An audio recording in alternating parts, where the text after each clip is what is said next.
तो संसद में पेश अविश्वास प्रस्ताव को लेकर पक्ष विपक्ष के अपने अपने दावे हैं, लेकिन इस बीच विधायी कामकाज के लिए दोनों खेमों ने अपनी लामबंदी को मजबूत कर रखा है। इस वक्त की बड़ी खबर आपको बता दें, जेडीयू ने सांसदों को व्हिप जारी किया है। राज्यसभा सांसदों के लिए जेडीयू का व्हिप जारी किया गया है और दिल्ली अध्यादेश यानी दिल्ली में अधिकारियों की ट्रांसफर पोस्टिंग को लेकर जो अध्यादेश जारी हुआ था उसको विधेयक के रूप में लाने के लिए सरकार की जो तैयारी है उसके खिलाफ जेडीयू का यह व्हिप जारी किया गया है और वोटिंग के लिए व्हिप जारी कर सभी जो सांसद हैं उनसे सदन में मौजूद रहने के लिए कहा गया है।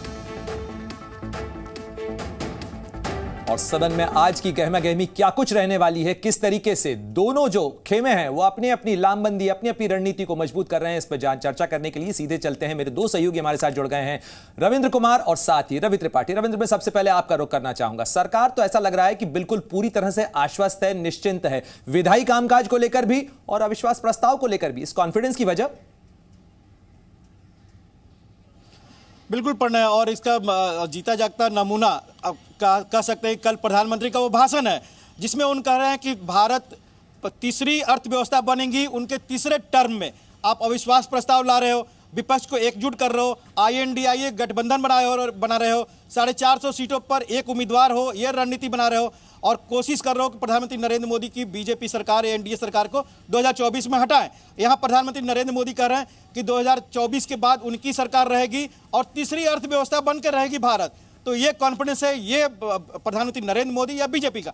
जहाँ तक रणनीति की बात है, देखिए कांग्रेस और जेडीयू वगैरह ने व्हिप जारी किया है, लेकिन बड़े एक मंत्री ने ऑफ द रिकॉर्ड यही बोला कि जो दिल्ली की सेवा बिल है वो हम मंडे को लेकर आएंगे। दूसरे मंत्री जो संसदीय कार्य से संबंधित होते हैं उन्होंने कहा कि हम लोकसभा में लेकर आएंगे। लेकिन खौफ या डर, जिस तरह प्रमोद तिवारी ने भी कहा कि कब ये बिल लेकर आ जाएं और इसलिए हम लोग व्हिप जारी किए, लेकिन उससे कुछ नहीं। जिस तरह का हंगामा हो रहा है विपक्ष का, सरकार की रणनीति साफ है।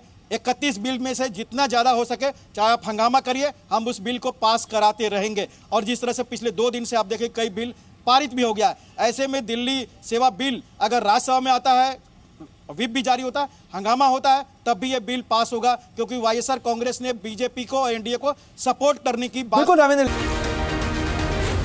Zee